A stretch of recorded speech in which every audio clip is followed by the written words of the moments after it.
Baik, bismillah. Assalamualaikum warahmatullahi wabarakatuh. Sebelumnya perkenalkan saya Dita Fadila Bilkis dengan NIM D600239083 selaku mahasiswi Teknik Industri Angkatan 2023 Universitas Muhammadiyah Surakarta. Di sini saya akan membawakan materi tentang pencemaran lingkungan yang beberapa waktu lalu dan mungkin sampai sekarang masih terjadi di area Mojosongo, Kota Surakarta, tepatnya pada wilayah atau daerah PLTSA Putri Cempo. Apakah di sini akan membahas apakah memang pembangunan PLTSA di sini yang dibangga-banggakan oleh wali kota kemarin, yaitu Gibran Rakabuming Raka, sangat menguntungkan atau malah justru merugikan warga sekitar. Di sini mungkin saya tidak terlalu banyak membahas terkait apa latar belakang PLTSA. Cuman memang PLTSA ini dibuat untuk mengurangi sampah yang ada di TPA Putri Cempo, dan dengan tujuan 5 tahun ke depan itu sudah tidak ada lagi sampah yang menggunung di sana gitu. Untuk PLTSA-nya sendiri itu kurang lebih sudah berjalan 1 tahun.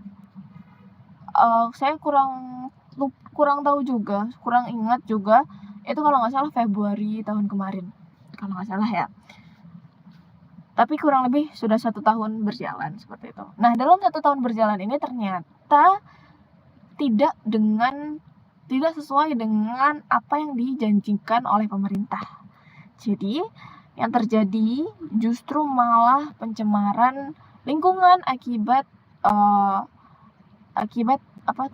aktivitas dari PLTSA-nya ini. Padahal yang dijanjikan oleh pemerintah sebelumnya adalah tidak akan ada pencemaran lingkungan akibat PLTSA ini. Mereka menjanjikan seperti itu kepada warga, tapi nyatanya beberapa waktu berjalan ditemukan bahkan warga merasakan banyak sekali pencemaran lingkungan yang terjadi akibat PLTSA-nya ini seperti itu. Nah, apa aja sih?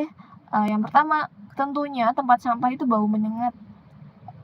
Kemudian adanya kebisingan akibat mesin itu, bahkan sampai ada getaran itu. Sebetulnya memang mungkin masih bisa dimaklumi ketika itu terjadi pada saat jam kerja. Namun untuk aktivitas mesin ini itu terjadi 24 jam sehingga untuk malam itu sangat mengganggu istirahat warga ya, karena getaran dan juga bising dari mesin-mesin tersebut. Oke. Kemudian yang paling meresahkan warga itu adalah adanya limbah yang mencemari sungai di sekitar tempat tersebut. Limbah ini itu orang-orang bilangnya dengan tar. Tar ini berbentuk cairan seperti oli yang hitam, pekat, dan sedikit pekat gitu ya. Pekat, sedikit lengket maksud saya seperti itu. Dan jika dibakar itu jika kena api langsung kebakar banget gitu. Nah, jadi limbah tar ini sudah mencemari sungai sana, sungai warga yang memang itu sangat parah banget karena warga cukup bergantung dengan sungai itu, seperti di sana banyak sekali sapi-sapi untuk memandikan dan lain sebagainya. Itu di sana juga menggunakan air sungai tersebut juga untuk pertanian di daerah sana juga itu pakai air tersebut. Jadi warga sadar ketika tanaman mereka itu mati ketika disiram menggunakan air dari sungai itu gitu. Nah, pencemaran ini itu keluar dari pagar belakang pabrik ya Kak. Ternyata di sana ada celah gitu, itu yang di gambar kiri atas. Jadi limbah sisanya itu keluar lewat sana, kemudian mencemari sungai daerah sekitar seperti itu. Nah, saya di sini akan membahas terkait pencemaran lingkungannya. Masih banyak lagi masalah yang ditimbulkan oleh PLTSA ini, cuman saya akan fokus di limbah cair tar ini. Apa sih tar itu? Zat lengket yang diperoleh dari proses destilasi berbagai jenis material organik. Tapi perlu diketahui, Karena kita belum penelitian, saya pribadi belum langsung penelitian ke sana, dan juga saya tidak tahu apakah yang mereka sebut tar itu benar-benar murni tar atau, kemungkinan adalah tar yang bercampur dengan air dan lain sebagainya, gitu. Nah, tar sendiri itu biasanya digunakan sebagai bahan jalan aspal, kemudian pelumas, di sini biasanya pelumas kayu atau pipa seperti itu. Kemudian sebagai bahan pengawet, juga sebagai bahan bakar. Oke. Nah, dari sini di sini dulu. Dari masalah dan keresahan warga dan juga saya juga ikut resah, saya ada beberapa ide terkait tar ini gitu. Jikalau memang memungkinkan, saya sudah beberapa kali berkunjung ke sana dan minta izin untuk penelitian. Itu memang saya juga tidak tahu, sangat tertutup untuk warga ke sana, khususnya mahasiswa ya. Karena memang beberapa kali kata warga itu ada beberapa mahasiswa di sana yang justru karyawan di sana itu tidak welcome gitu. Kayak seperti ada yang ditutup-tutupi gitu. Tapi mungkin jikalau ada surat pengantar dari kampus dan lain sebagainya, bisa membantu gitu ya, membantu untuk masuk ke dalam sana gitu. Nah, ada ide di sini, muncul ide bahwasanya apakah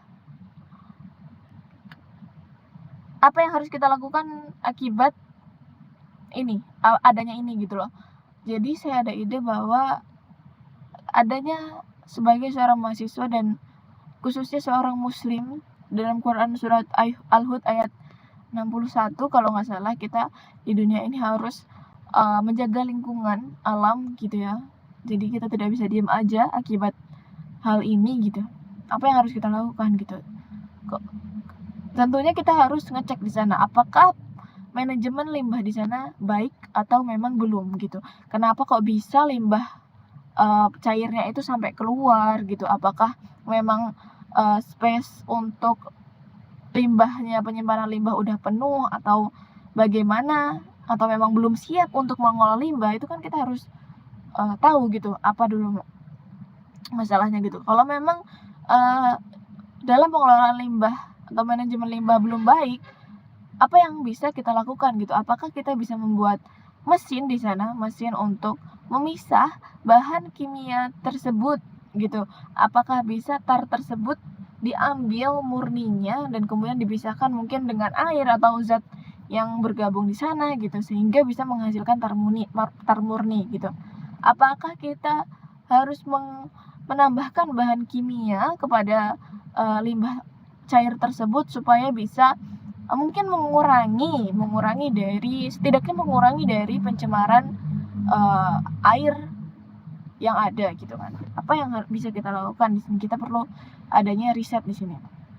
Nah, apa sih outputnya jikalau mungkin kita bisa mendapatkan value dari produk yang bisa kita pisahkan seperti itu. Misalnya kita bisa memisahkan tar itu menjadi tar murni dari zat-zat lain yang tercampur di situ, sehingga kita bisa membuat sesuatu, mungkin kita bisa ngelola tar itu menjadi pelumas atau bagaimana yang melibatkan warga tentunya sebagai terdampak gitu ya, sehingga di sini bisa mengakibatkan atau muncul adanya ekonomi sirkular seperti itu, gimana dari limbah tadi bisa diolah warga, kemudian terdapat ada bahan mentahnya di situ, bahan mentahnya itu bisa langsung dijual atau mau diolah dulu, mungkin biar menambah value-nya gitu kan, diolah dulu, langsung diolah oleh warga, kemudian dia naik, udah dikemas dan lain sebagainya, itu kan menambah nilai jual gitu kan, itu terus kemudian dijual belikan. Nah, kalau kayak gitu kan bisa ya ini menghasilkan ekonomi sirkular ini, karena memang warga di sana itu dijanjikan untuk sangat terlibat dalam PLTSA ini, namun ternyata yang kejadiannya aslinya adalah warga malah justru menjadi pemulung seperti itu. Nah, mungkin dari sini bisa mewujudkan niat gitu atau keinginan untuk penelitian ke sana dan memperbaikilah apa yang memang diresahkan warga sehingga saat ini, seperti itu. Nah, mungkin itu saja dari saya. Terima kasih. Closing statement, mari kita wujudkan dunia yang lebih baik. Oke? Terima kasih. Mungkin jikalau ada info yang berkenan untuk join penelitian ke tempat sampah ini, kita bisa melakukan bersama-sama. Terima kasih. Sekian. Wassalamualaikum warahmatullahi wabarakatuh.